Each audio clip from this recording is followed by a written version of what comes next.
লখিমপুৰত পুনৰ আৰম্ভ হৈছে নকল সোণ বেপাৰীৰ সন্ত্ৰাস। সামান্য কথাতে মৰিয়াই হাত ভাঙিলে এজন সহজ সৰল গাড়ী চালকৰ। 9 দিন চিকিৎসালয়ত পৰি থকাৰ পিছতো গ্ৰেপ্তাৰ নহল অভিযুক্ত। আৰক্ষীয়ে বাৰে বাৰে বিচাৰি যায় চিকিৎসাধীন ভুক্তভোগীকে। নকল সোণ বেপাৰীৰ বিৰুদ্ধে কিয় ৰহস্যজনক ভূমিকা বিপুৰীয়া আৰক্ষীৰ।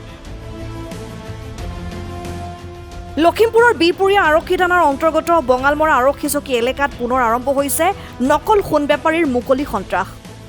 অঞ্চলটোৰ সোণাপুৰ ৰিজাৰ্ভ গাঁৱত একাংশ নকল সোণ বেপাৰীয়ে এতিয়া মুকলিকৈ সাধাৰণ লোকৰ ওপৰত আৰম্ভ কৰিছে অত্যাচাৰ। অভিযোগ অনুসৰি অঞ্চলটোত আব্দুল জব্বৰ, আকবৰ আলী আৰু মালেক আলীৰ চলিছে মুকলি গুণ্ডাগিৰি। কান্দি কান্দি ৰাজ্যৰ মুখ্যমন্ত্ৰীক কাকতি মিনতি কৰি থকা এই লোকজনৰ নাম হৈছে নুৰুদ্দিন। এই সহজ সৰল গাড়ী চালকজনক সামান্য কথাতে 3 দুৰ্বৃত্তই ঘৰত প্ৰৱেশ কৰি চোকা অস্ত্ৰ, ৰড আদিৰে গুৰুলকৈ প্ৰহাৰ কৰি ভাঙি পেলাই লোকজনৰ হাত।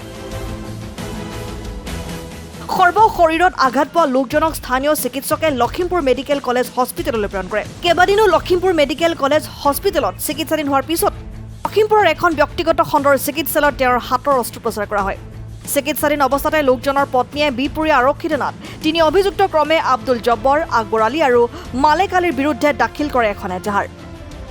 9 দিন চিকিৎসালয়ৰ বিচনাত পৰি থকা লোকজন ঘৰলৈ আহিছে যদিও বৰ্তমানেও যথেষ্ট পৰিমাণে অসুস্থ। ইমান ভয়ানক ধৰণেৰে আক্ৰমণ কৰাৰ পিছতো অভিযুক্ত কেইজন ঘূৰি আছে মুকলি আকাশৰ তলত। ভুক্তভোগী নুৰুদ্দিনৰ অভিযোগ আব্দুল জব্বৰ, আকবৰ আলী আৰু মালেক আলী নকল সোণ বেপাৰৰ ধনেৰে বলিয়ান হৈ আছে, যাৰ বাবে আৰক্ষীয়েও তেওঁলোকৰ বিৰুদ্ধে গ্ৰহণ কৰা নাই কোনো ব্যৱস্থা। অভিযুক্ত কেইজনে নুৰুদ্দিন সহ পৰিয়ালৰ একাংশৰ বিৰুদ্ধে বঙালমৰা আৰক্ষী চকীত দাখিল কৰা এজাহাৰক লৈ আৰক্ষীয়ে নুৰুদ্দিনক ধৰিবলৈ তৎপৰতা আৰম্ভ কৰিছে। আৰক্ষীৰ এনে আচৰণ দেখি স্তম্ভিত হৈ পৰা গাড়ী চালক নুৰুদ্দিনে ন্যায় বিচাৰি হাহাকাৰ কৰিছে।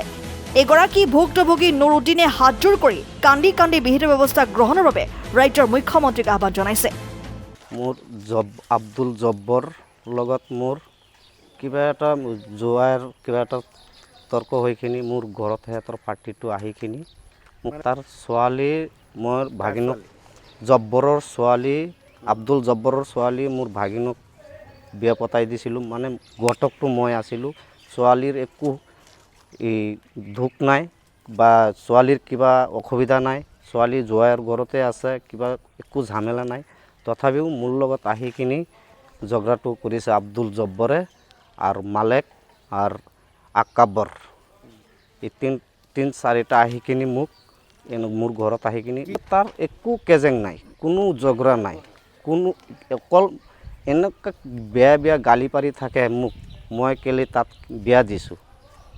মানে ছোৱালীটো একো অসুবিধা নাই। মানে ঈদৰ দিনাখন তাৰ ঘৰত পঠাব লাগে, এইটো কাৰণে মোক আহি কিনি মোক মাৰিছে। আৰু ই হ'ল একটা 2 নম্বৰী সোণ বেপাৰী। মানে আব্দুল জব্বৰ এইটো হ'ল 2 নম্বৰ সোণ বেপাৰী, নকল সোণ বেপাৰী। আৰু হ'ল আকাবৰ হৈছে ড্ৰাগছৰ বেপাৰী, ই অৰুণাচলত ছাপ্লাই কৰে। আৰু হ'ল মালেক হ'ল চোৰাংটো গৰু যিমান আছে এই গৰু বেপাৰী। এই 3টা বহুত পইচা পাতি আছে কাৰণে আমাৰ গাঁৱৰ মানুহ কোনো তাৰ লগত নোৱাৰে, এইকাৰণে মোক মাৰিছে। ময়ো তাৰ লগত পৰা নাই। মই বিপুৰীয়া থানাত এজাহাৰ দিলোঁ, কোনো একশ্যন মই এতিয়ালৈকে পোৱা নাই। সিহঁতে বঙালমৰা থানাত এজাহাৰ কৰিছে, মোৰ ঘৰত গৈখিনি উৎপাত কৰি থাকে। মানে মোকতো পুলিচে এনেকুৱা কৈছে, তোক উঠাব নোৱাৰোঁ, তই বেছি চিৰিয়াছ, তোকতো উঠাব নোৱাৰোঁ। সিহঁতে কেছ দিছে, আমাৰতো এইটো কৰিবই লাগিব। মই পুলিচক কৈছোঁ, ছাৰক কৈছোঁ যে ছাৰ মোৰ ইমান চিৰিয়াছ হৈছে, সিহঁতৰ একো হোৱা নাই, মোক আহি কিনে আপোনালোকে কেলে হেৰাছমেণ্ট কৰি আছে। ঘৰৰ পৰা আপুনি ই চব্জি কাটা এটা দাও লৈ গৈ আছে, মামৰ পৰি আছে, আৰু একটা বুঢ়া মানুহ লাঠি কঞ্চিয়াই মানে বাঁহৰ লাঠি এটা লৈ গৈ আছে। মই এইটো ৰিকুৱেষ্ট কৰিছোঁ, আপোনালোকে এইটো গলতি কৰি আছে, মোৰ একো দুখ নাই। মানে জব্বৰ যে 1 নম্বৰ সোণ বেপাৰী, এইটো সোণ বেপাৰীৰ কাৰণে বহুত পইচা পাতি হৈ গ'ল।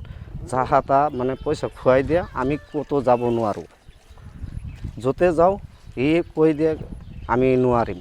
জব্বৰ বহুত বেয়া মানুহ, বহুত চবেই জানে, গাঁৱৰ মানুহ চবেই জানে ই বেয়া মানুহ, বেয়া গালি গিলাচ কৰি থাকে। জব্বৰ, আব্দুল জব্বৰ, আকাবৰ আৰু মালেক মালিক হ'ল 1 নম্বৰ চূড়ান্ত গৰু বেপাৰী। এতিয়া আপোনাক মাৰপিট কৰি কি কৰিলে? মাৰপিট একদম মোৰ কামি হাড়দি 4টা ভাঙি দিছে আৰু মোৰ এইটো অনাটো ভাঙি দিলে হাতটো আৰু এইটো হাতটো ভাঙি দিলে আৰু সেই কেছ দিয়াৰ পিছত তথাপি মইতো মোৰ কেছতো একশ্যন লোৱাই নাই। বঙলমাৰৰ পৰা আহি কিনি সিহঁতি কৈছে মোক বিগাৰটো মজাই দিব। আকৌ সিহঁতি মোৰ ঘৰৰ সন্মুখত আহি কিনি গালি গিলাচ কৰি থাকে। মই একো মাত চাত কৰা নাই এতিয়ালৈকে। মই অৰুণাচলত গাড়ী চলাই খাওঁ। মই এটা ড্ৰাইভাৰ, লাইচেন্স এটা দিছে পাৰ কৰি দে। মই এটা ড্ৰাইভাৰ, মই অৰুণাচলত গাড়ী চলাই খাওঁ। আজি 18 বছৰ হৈ গ'ল মই গাড়ী চলাই খাওঁ। মোৰ কামে একটাই, মোৰ ড্ৰাইভাৰী। মোৰ ঘৰত এটা সৰু মৰু এটা দোকান দিছোঁ, দোকানটো মাইকী মানুহ চলাই, মই অৰুণাচলত গাড়ী চলাওঁ। মই ইমানে জানো, মোৰ মনতে এইটো বিচাৰ লাগে মোৰ। মই কোনো জাগাত গৈ কিনি মই বিচাৰটো পোৱা নাই, বিচাৰটো মোৰ লাগে। আপোনালোকে মোৰ এই বিচাৰটো লৈ দিয়ক। আপোনালোকক ৰিকুৱেষ্ট কৰি কৈ আছোঁ হেমন্ত ছাৰক মই এনেকৈ কৈ আছোঁ, মোক বিচাৰটো লাগে। এই আব্দুল জব্বাৰক, আকাবৰক আৰু মালিকৰ লগত কোনো নেপায়, গাঁৱৰ মানুহ কোনো নেপায়। বহুত পইচা পাতি হৈ গ'ল। 2 নম্বৰী সোণ বেপাৰ কৰিখিনি বহুত পইচা পাতি হৈ গ'ল। যাহা তাহ গৈখিনি সিহঁতি পইচা পাতি খুৱাই দিয়ে। পাছত আমি গৈখিনি কোনো সিদ্ধান্ত নাপাওঁ। য'তে যাওঁ সিহঁতি কৈ দিয়ে সিহঁতি বৰ ডাঙৰ মানুহ, তাহাঁতৰ লগত আমি নোৱাৰোঁ। আগত মানে সিহঁতি আব্দুল জব্বৰ আলফাৰ কিবা এটা হেৰি আছিলে, এতিয়া সেইটো নাই বাৰু। তাৰ পৰা সেইটো এৰিখিনি এতিয়া 2 নম্বৰী সোণ বেপাৰী কৰে। আমাৰ বিচাৰটো আপুনি কৰি দিয়ক। হেমন্ত ছাৰক মই ৰিকুৱেষ্ট কৰি কৈ আছোঁ, হেমন্ত ডাঙৰীয়া ছাৰ, আপুনি আমাক এই বিচাৰটো আপুনি কৰি দিয়ক। আপোনাক মই ৰিকুৱেষ্ট কৰি কৈ আছোঁ, আপোনাৰ হাতে ভৰিত ধৰি কৈ আছোঁ, আপোনালোকে মোক এই কামটো কৰি দিয়ক। মই মানে একদম ক'তো যাব পৰা নাই। মই বহুত দুখীয়া মানুহ, বহুত কষ্ট কৰি খোৱা মানুহ। ৰাতি দিনে গাড়ী চলাই, পাহাৰত গাড়ী চলাই জান মানে খুন পানী কৰিখিনি মই খাই আছোঁ। তথাপি মোৰ লগত এনেকুৱা কৰিছে। মই একটা সাধাৰণ বিয়াৰ গটক হৈখিনি মই যে ইমান মাৰ খাইছোঁ, এইটো বিচাৰটো আমাৰ লাগে। মোৰ তাৰ লগতে একো কাজিয়া নাই।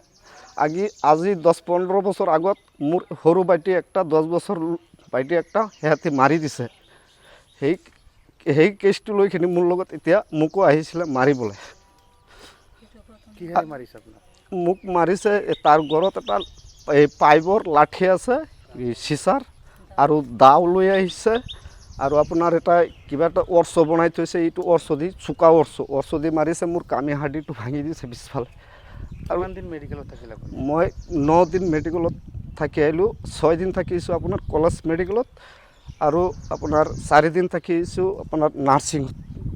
মোৰ 1,95,000 টকা মোৰ খৰচা হ'ল টোটেল। আৰু এতিয়ালৈকে মই খৰচা কৰি আছোঁ, ট্ৰিটমেণ্ট কৰি আছোঁ। মই এতিয়ালৈকেও সুস্থ হোৱা নাই বাৰু। এইকাৰণে বঙলমৰা পুলিচ আহি কিনি মোক কৈছে, তই অসুস্থ আছ, তই উঠাব নোৱাৰোঁ, সেইকাৰণে তোৰ ঘৰত আহি কিনে মোৰ ডিউটিটো পূৰা কৰিব লাগে। সিহঁতি তোৰ ওপৰত কেছ দিছে, কিন্তু সিহঁতৰ একো হোৱা নাই। মই যে বিপিৰা থানাত কেছ দিছোঁ, একো একশ্যন এতিয়ালৈকে হোৱা নাই। এই একশ্যনটো লাগে আৰু মোৰ বিচাৰটো লাগে। বিচাৰটো মোক লৈ দিব লাগে। মানুহজনীক এনেকা মাৰিছে, মই বিপুৰীয়া থানাত এজাহাৰ কৰি লৈ এতিয়া একশ্যনটো নলওঁ। ৰাতি আহি ৰাস্তাৰ ঘৰলৈ, ৰাস্তাৰ লগতে মোৰ ঘৰৰ ৰাস্তাত আহি আৰু কৈ থাকে মাৰি দিব, এন কৰিব, তেন কৰিব। মোক ভয় লাগে এতিয়া। মই কি কৰিম? গাঁৱৰ মানুহৰ ভয় খা, আমাৰ কোনো একশ্যন নকৰে। এনেকা মাৰপিট কৰিছে, হাত দিছে, ভাঙিছে, এনেকুৱা কৰিছে। মই এতিয়া কি কৰিম? এইটো আপোনাৰ লগত বিচাৰ কৰোঁ। News desk report, Lakhimpur live. লখিমপুৰৰ কেবি ৰোডত অৱস্থিত সফটেক সলিউশ্যন এখন বিশ্বাসযোগ্য কম্পিউটাৰ প্ৰশিক্ষণ কেন্দ্ৰ। ইয়াত বিভিন্ন ধৰণৰ আধুনিক কোৰ্চ উপলব্ধ আছে, যেনে PGDCA, Tally plus, GST, ADCA, DCA, GST, AI, video' editing, practitioner course আৰু এডভান্স কম্পিউটাৰ ছায়েন্স। ইয়াত অভিজ্ঞ শিক্ষকৰ দ্বাৰা শিক্ষাৰ্থীসকলক শিক্ষা প্ৰদান কৰা হয়। টেলি, GST আৰু প্ৰেক্টিচনাৰ কোৰ্চত জব এছিউৰেঞ্চ দিয়াৰ লগতে পাঠ্যক্ৰম সম্পূৰ্ণ হোৱাৰ পিছত প্ৰেক্টিকেল ট্ৰেইনিং দিয়া হয়। কণ্ট্ৰেক্টাৰ্ছ আৰু অন্যান্যৰ বাবে ডিজিটেল ছিগনেচাৰ বনোৱা হয়। লগতে AI, advance artificial intelligence including 3D cartoon animation সম্পৰ্কীয় নতুনকৈ নামভৰ্তি চলি আছে। ক্লাছ 9, 10, 11, 12ৰ বাবে এডভান্স কম্পিউটাৰ ছায়েন্সৰ টিউচন লোৱা হয়। অধিক তথ্যৰ বাবে যোগাযোগ কৰক 7002703324 আৰু 9854189951